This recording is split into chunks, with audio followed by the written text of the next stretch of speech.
நம பார்வதீபதையே அரகர மகாதேவா ஜெய் விக்ன விநாயக மூர்த்திக்கு ஜெய் கற்பக விநாயக கடவுளே சரணவுடற்கதியருள்வாய் தந்தமுகனே சரணோ கற்பக விநாயக கடவுளே சரணோ. அன்பார்ந்த பக்தி ஒளி நேயர்களுக்கு சுவாமிநாத சாட்சி அனந்த கோடி நமஸ்காரம். வருகிற 22ஆம் தேதி 22/8/2024 மகா சங்கட சதுர்த்தி என்று சொல்வார்கள். என்ன சார், மாசம் சங்கட சதுர்த்தி வருது, அது என்ன மகா சங்கட சதுர்த்தி? ஆவணி மாசம் பௌர்ணமி கழிச்ச 3வது நாள் மகா சங்கட சதுர்த்தி என்று சொல்வார்கள். அதுக்கப்புறம் பார்த்தீங்கன்னா அமாவாசை கழிச்ச 4வது நாள் விநாயக சதுர்த்தி வந்துடும். அது வளர்பிறை சதுர்த்தி, இது தேய்பிறை சதுர்த்தி. என்ன சார் இந்த மகா சங்கட சதுர்த்தி? சாதாரண சங்கட சதுர்த்தி தான் சொல்லுவா மாசம். இது மகா சங்கட சதுர்த்தி என்று சொல்வார்கள். என்ன? தும்பிக்கையானே துன்பங்கள் தீர்ப்பாய் நம்பினோர்க்கெல்லாம். என்ன அப்படின்னா, எம்பெருமான் இந்த 12 மாசத்தை விட்டுருங்க சார். 11 மாசமா நீங்க பிள்ளையார பார்க்கல, உங்களுக்கு பிள்ளையார்னா ஆகாது. ஆனால் இந்த மகா சங்கட சதுர்த்தி அன்னைக்கு நீங்க பிள்ளையார பார்க்கணும். என்ன சார், என்ன விஷயம்? எல்லாரும் பார்க்கணும். ஏன் அப்படின்னா, சார் எங்க காலத்துல அம்பாள் நான் அம்பாள் தான் ரொம்ப பிரீதியா இருப்பேன். நீ விநாயகர் போய் பார். அன்னைக்கு 22ஆம் தேதி அன்னைக்கு ரொம்ப விசேஷம். ஏன்னா இந்த மகா சங்கட சதுர்த்தியில தான் விக்னங்களை தீர்த்து வைக்கிறார். எப்படி? 1 வருஷ காலம் எல்லாரும் அந்த சங்கட சதுர்த்தி விரதம் வந்துட்டு அடுத்த சங்கட சதுர்த்தியை பலனை எதிர்பார்ப்பா. கிடையாது. சங்கட சதுர்த்திக்கு 1 வருடம் விரதம் இருக்க வேண்டும். பரத்வாஜ முனிவர் இதுக்கு கதை இருக்கிறது. இந்த பரத்வாஜ முனிவர் என்ன பண்ணார்? தபஸ் பண்ணிட்டு காவேரி தீர்த்தத்துல ஜலம் நீராட வரும் பொழுது அப்சரசுகளை பார்த்தார். மோகம் கொண்டு அப்புறம் நம்ம தபசியாச்சே அப்படின்னு சொல்லி வந்துட்டார். ஒரு கணம் நினைத்தார் பாருங்கோ. நினைத்தவருக்கு பிறந்த குழந்தைதான் அங்காரகன். எதுக்கு இங்க பிள்ளையார கொண்டு வர அப்படின்னா, இந்த கணேசா என்று சொல்லக்கூடிய வார்த்தை இருக்கு பார்த்தீங்களா, பெரிய பலமான வார்த்தை. நீங்க நார்த் இந்தியாவில பார்த்தீங்கன்னா எல்லாரும் கணேஷா கணேஷா கூப்பிடுவா. நம்ம தமிழ்நாட்டுல பிள்ளையார் என்ன கூப்பிடுறோம்? பிள்ளையார் தான் கூப்பிடுறோம். அவளோட ஒஸ்தி நம்ம தான். நம்ம பாத்துல குழந்தை, அது நம்ம பாத்துக்கு ஒரு குழந்தை. அப்படி நினைச்சுதான் பக்தியா இருக்கணும். இந்த பரத்வாஜர் பிள்ளையார கணேஷா கணேஷா என்று பிள்ளையார் பேர்ல அப்பார பக்தி உடையவர். இந்த குழந்தை பிறந்தது பூமாதேவி எடுத்து வளர்த்தாள். அதனால்தான் அங்காரனுக்கு பூமாதேவி தாயார் ஸ்தானம். எதுக்காக இந்த பிள்ளையார கொண்டு வர பார்க்கிறீங்களா? ஆனா அங்காரகன் சொன்னா செவ்வாதோஷம் உடையவன் முருகப்பெருமானை பார்க்கணும் என்று சொல்வார்கள். அதுக்கு தனி கதை. ஆனால் அங்காரகன் விநாயக பெருமானிடம் பக்தியாக இருந்தான். பிள்ளையார் சொல்லிதான் பரத்வாஜருக்கு பிறந்தார். பூமாதேவி சொன்ன பிறகுதான் அவருக்கே தெரியும் அங்காரகன் அவனுடைய குழந்தை என்று. எதுக்காக? மகா சங்கட சதுர்த்திக்கு குழந்தை பிறக்கணும் சார். எங்களுக்கு 1 வருட காலம் சங்கட சதுர்த்தி விரதம் இருத்தல் வேண்டும்.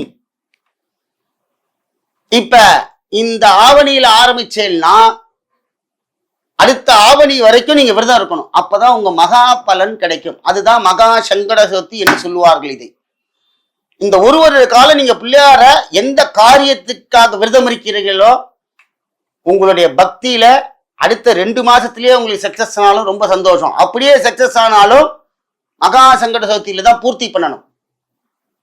இந்த விரதத்தை கடைபிடிக்க வேண்டும்.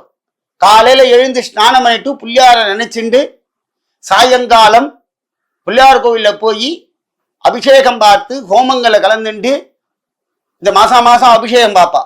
அபிஷேகம் பார்த்துண்டு சந்திர தரிசனம் பண்ணி சாப்பிட வேண்டும். அப்படிப்பட்ட இந்த மகா சங்கர சதுர்த்தியில என்ன சொல்லியிருக்கார் பிள்ளையார் அப்படின்னா, இதுலதான் வரம் கொடுப்பார். பரம் அருள்வாய் விநாயகா அப்படின்னு பாடுறார். கெட்டதை கொடுத்த உடனேயே நமக்கு அனுகிரகம் பண்ணக்கூடியவர் விநாயக பெருமான். எப்படி சார் அப்படின்னா, எப்போதுமே சிரிச்சுட்டே இருக்கக்கூடிய ஒரே ஆள் விநாயகர். கோபமே வராது. கோபம் வந்தாலும் உடனே மன்னிப்பு கேட்கணும் அவர்கிட்ட. விநாயக பெருமான் தான் பலனை அதிகமா கொடுக்கக்கூடியவர். இந்த மகா சங்கடோசி அன்னைக்கு இதுல என்ன அப்படின்னா, 9 நவக்கிரகங்களுடைய தோஷங்கள் எல்லாம் நிவர்த்தி ஆகும். அடுத்ததாக மகா அபிஷேக கண்டபலன், வியாதிலாம் போயிடும். அன்னைக்கு என்ன விசேஷம் அப்படின்னா, மகா சங்கடத்து அன்னைக்கு சாயங்காலம் எம்பெருமானுக்கு விசேஷமான ஹோமங்கள் செய்விக்க வேண்டும். சில கோயில் எல்லாம் ஹோமம் பண்ணுவா, அதுல போய் கலந்துக்கணும். இந்த 32 கணபதி 32 கணபதி பிரதான கணபதி. அந்த கணபதிக்கு அன்னைக்கு ஹோமம் பண்ணுவார்கள். அப்படிப்பட்ட ஹோமங்கள் எல்லாம் கலந்துக்கணும். இதுல என்ன விசேஷம் அப்படின்னா, சென்னையில பண்டலூர்ல தருண கணபதினு ஒருத்தர் இருக்கார். தருணத்துல காப்பாற்றக்கூடியவர் 3வது கணபதி. கூப்பிட்ட உடனே நமக்கு வேகமா தான் சார் வரணும், எல்லாம் லேட்டா வரணுமா? செல்வ கணபதியா பொறுமையா தான் வருவர். சித்தி கணபதியா பொறுமையா தான் சித்தத்தை கொடுப்பார். பலம்புரி விநாயகரா பொறுமையா தான் வருவர். ஆனா தருண கணபதி வேகமா வருவர். தருணத்தில் காப்பாற்றக்கூடியவன். சாப்பிட்டுட்டே இருப்பான் ஆத்துல, பக்கத்துல தீர்த்தம் வச்சு சாப்பிட மாட்டா. நீ பாதி பேரத்துல பாருங்க, அது எவ்வளவு பெரிய விஷயம்னு யாருக்கும் தெரியாது. அந்த காலத்துல நீங்க முதல்ல கல்யாண சத்துல போனா இலைய போடுவா, இலைய போட்டோன்னே டம்ளரை வைப்பா, டம்ளரை வச்சோடனே தீர்த்தம் வைப்பா. என்ன காரணம்? இங்க பிள்ளையார் வர்றார், நாக்கு வறண்டு போயிடுமா. முதல்ல வந்த உடனே அவன் இலைய பார்த்தோன்னு பதார்த்தங்களை சாப்பிட மாட்டான். முதல்ல ஒரு டம்ளர் தீர்த்தத்தை கொஞ்சம் சாப்பிடுவான். ஏன்? ஆத்மாவுக்கு முதல்ல சொல்றான். ஆத்மா உள்ள இருக்கு இல்லையா, அதனாலதான் தீர்த்தம் வைக்கிறது. ஆத்துக்கு உள்ள வந்தோன்னு என்னத்துக்கு சொல்ற எல்லாருக்கும் தண்ணி கொடுங்கன்னு. ஆத்மாவை சந்தோஷப்படுத்தணும் எல்லாரும். பரவாயில்ல ஆத்துல வந்து தீர்த்தம் கேட்கணும். அதே போல இந்த விநாயக பெருமான் தருண கணபதி வேகமா காப்பாத்துவார். சென்னையில பண்டலூர் கிராமத்துல தருண கணபதி இருக்கார். இந்த தருண கணபதி என்ன பண்றார் அப்படின்னா, அன்னைக்கு அவளுக்கு பெரிய மகா ஹோமம் நடக்கும். 22ஆம் தேதிக்கு சாயங்காலம் அந்த ஹோமத்துல கலந்துக்கணும். யார் யாருக்கு எப்படி அப்படின்னா எல்லாருமே கலந்துக்கலாம் சார். சார் எங்க காலத்துல எல்லாம் நல்லபடியா கல்யாணம் ஆயிடுத்து, எல்லானாலும் நம்ம ஆயுள் பலம் கூடி நிற்க வேண்டும். எதுக்காக அப்படின்னா, இந்த கை கால் கண்ணு உணர்வு இதெல்லாம் மனித பிரிவில மட்டும்தான், தேவ பிறவிலோட கிடையாது. எந்த பிறவிலையும் கிடையாது சார், மனித பிறவில மட்டும்தான் கண்டுகளிக்கணும். அந்த பாக்கியத்தை நம்ம கொடுக்கணும். அந்த தருண கணபதி கோவில்ல சுவாமிக்கு ரொம்ப விசேஷமா ஹோமங்கள்லாம் செய்வா. மகா அபிஷேகம் நடக்கும். இந்த ஜாதகத்துல தோஷம் இல்லவா, உடம்பு சரியில்லாதவா, கல்யாணம் ஆகலேன்னு இருக்கிறவா, தம்பதிகள் பிரிஞ்சிருக்கா தெரியுமா, அவெல்லாம் ஒன்று கூடணும். 2வது குழந்தைகளுடைய புத்தி சர்வ வல்லமை படைத்தவர் தருண கணபதி. நம்ம ஆத்துல சின்னையா மனசு கிளேஷன் வந்துட்டே இருக்கும். இவ என்ன சொல்லுவா, உங்க அப்பாவை கூப்பிடு அப்படின்பா, இல்ல உங்க பெரியப்பாவை கூப்பிடும்பா, மத்தியசத்துக்கு ஒருத்தரை கூப்பிடுவா. இது மத்தியசமே வேண்டாம், தருண கணபதி ஒருத்தரே போகணும், அவரே மத்தியசமா இருந்துருவார். ஏன் சொல்ல வரேன்னா, அந்த விநாயக பெருமான் அந்த ஒரு விஷயத்தை உங்களுக்கு செய்ய விட மாட்டார். பிரியவே மாட்டேன், சேர்ந்திருப்பேன், சந்தோஷமா இருப்பேன். அந்த தருண கணபதியை தரிசனம் செய்ய வேண்டும்.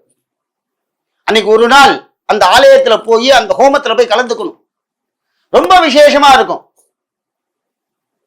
எல்லா கோயிலையும் சங்கர சதுர்த்தி அன்னைக்கு தான் பிள்ளையாருக்கு வந்து விநாயகர் சதுர்த்தி தான் சங்காபிஷேகம் நடக்கும். அங்க அன்னைக்கு தான் சங்காபிஷேகம் பிள்ளையாருக்கு. 108 கணபதியும் அங்க ஆவாகனம் பூஜை பண்ணுவாள். சங்கரங்களை தீர்த்தக்கூடியவர். அங்க சந்திர பகவான் பெருசா இருக்கார். பிள்ளையாருக்கு பிடித்ததே சந்திரன் தான். தெரியுமா?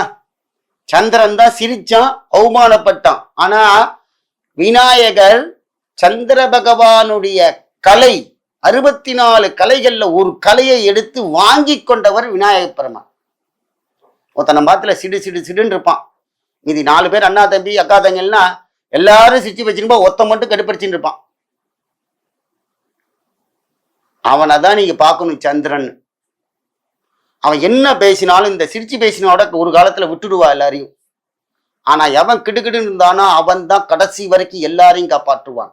அதே போல சந்திர பகவானுடைய கலையை வாங்கி கொண்டு சந்திர பகவானுக்கு ஒரு பெரிய ஒரு வரத்தை கொடுத்தார் விநாயக பெருமான். எவன் என்னைய சந்திரசத்துல விருதம் இருந்தாலும் உன்னை என்னைக்கு பாக்குறானோ அப்பதாண்டா அவனுக்கு மகாபலன். ஆனால் விநாயக சதுர்த்தி அன்னைக்கு பார்க்க கூடாது. அவரு அன்னைக்குதான் சாபம் வாங்கிட்டார். அதனால்தான் விநாயகர் சதுர்த்தி சுக்லபக்ஷத்துல வளர்பிறையில வரும். தேய்பிறையில நிறைய தெரிவர் சுவாமி, வளர்ந்து வருவர். அப்ப இந்த சந்திர பகவானுடைய அனுகிரகம் அந்த ஆலயத்துல இருக்கு. சந்திரனை தரிசனம் பார்க்கலாம், சந்திரனுக்கு அபிஷேகம் பண்ணணும். இந்த கல்யாணம் ஆகல அப்படின்னா இந்த சங்கட சதுர்த்தியில பிள்ளையாருக்கும் சந்திர பகவானுக்கும் விசேஷமாக பூஜை செய்ய வேண்டும். சங்கட சதுர்த்தி அன்னைக்கு எல்லாரும் பிள்ளையார் தான் ஓடுறேன். பிள்ளையாரை விட சந்திரன் ஒருத்தர் இருக்கார் நவகிரகத்துல. சிவாலயத்துல பார்த்தீங்கன்னா சந்திரன் தனியா இருப்பார், சூரிய சந்திரன் நவகிரகத்திலையும் இருப்பார். சந்திரன் தனியா இருக்கும், பிரகாசமானவர். அவர்கிட்ட போய் சொல்லிட்டு வரணும், சார் ராத்திரி எனக்கு 11 மணிக்கு எனக்கு தெரியாது சார் சந்திரன் அப்படின்னா, கோவிலே நீங்க சந்திர தரிசனம் பார்த்துடணும். சந்திர பகவான்கிட்ட எனக்கு முகலட்சணமா நல்ல ஒரு மாப்பிள்ளை வேணும், முகலட்சணமா எங்காத்துக்கு ஒரு நல்ல பொண்ணு வேணும், எங்களுக்கு நல்ல குழந்தை பிறக்கணும், சந்திரன் லட்சணமான ஒரு குழந்தை பிறக்கணும், நாங்கெல்லாம் அந்நியமா இருக்கணும். சந்திரனுக்கு எவ்வளோ 27 மனைவிகள், 27 நட்சத்திரமும் அவனுக்கு உகந்தது. நம்ம பார்த்துல இப்ப நம்ம எல்லாம் ஒண்ணு கல்யாணம் பண்ணிட்டாலே நம்மளால இந்த பூலோகத்துல வாழ முடியாது. ஆனா அப்சரஸ்கள் அந்த 27 நட்சத்திரத்தையும் அவர் ஆண்டார் அப்படின்னா அவருக்கு பகவான் கொடுத்தார். எல்லாரும் கல்யாணம்னா கல்யாணம் இல்லை, 27 பெண்களுடைய குணங்கள். அந்த குணங்களை எல்லாம் சந்திரன் கட்டுப்படுத்துகிறார். 4 பொம்னாட்டி இருந்தாலே 4 விதமான குணங்கள். அம்மாவுக்கு ஒரு குணம், பொம்னாட்டி ஆத்துல பொண்ணுக்கு ஒரு குணம், மாட்டு பொண்ணுக்கு ஒரு குணம், பேத்திக்கு ஒரு குணம். இந்த 4 குணத்தையும் சரி செய்ய முடியாது இல்லையா? ஆனால் சந்திரன் 4ஐயும் செய்வான். ஆனால்தான் சந்திர தரிசனம். அப்படிப்பட்ட அந்த தருண கணபதி ஆலயத்திலே சந்திர பகவான் எழுத்தாப்புல இருக்கார். விநாயகர் பெருமானை ஒட்டி இருப்பார் எழுத்தாப்புல. சந்திர தரிசனம், சிவனையும் விநாயகரும் தரிசனம் பண்ணி கொண்டு இருப்பார். சந்திர தரிசனம் பார்க்கணும். அப்படிப்பட்ட அந்த தருண கணபதியில மகா சங்கடோஷ்டி அன்னைக்கு விரதம் இருங்கள். சுவாமிக்கு ஹோமங்கள்ல கலந்துட்டு மகா அபிஷேகத்துல கலந்துட்டு கண்டிப்பா இந்த வருஷங்களால அடுத்த 1 வருஷத்துல கல்யாணம் ஆயிடும் சார். கண்டிப்பா நடக்கும். விநாயக பெருமானிடம் வழிபடுங்கள். உங்களுக்கு எவ்வளவு பெரிய பிரச்சனைகளா இருந்தாலும், கல்யாணம் ஆகல சார், குழந்தை பிறகு, இந்த காலத்துல இதுதான் கஷ்டங்களே நிறைய, எல்லாத்தையும் நிவர்த்தி பண்ணி கொடுப்பார் எம்பெருமான் விநாயக பெருமான். வருகிற 22/8/2024 அன்னைக்கு மகா சங்கர சதுர்த்தி வைபவம். எல்லாரும் இந்த வைபவத்துல கலந்துட்டு எம்பெருமான் விநாயக பெருமானுடைய அருளுக்கு பாத்திரமாறு கேட்டுக்கொள்கிறேன். ஜெய் விக்ன விநாயக மூர்த்திக்கு ஜெய்.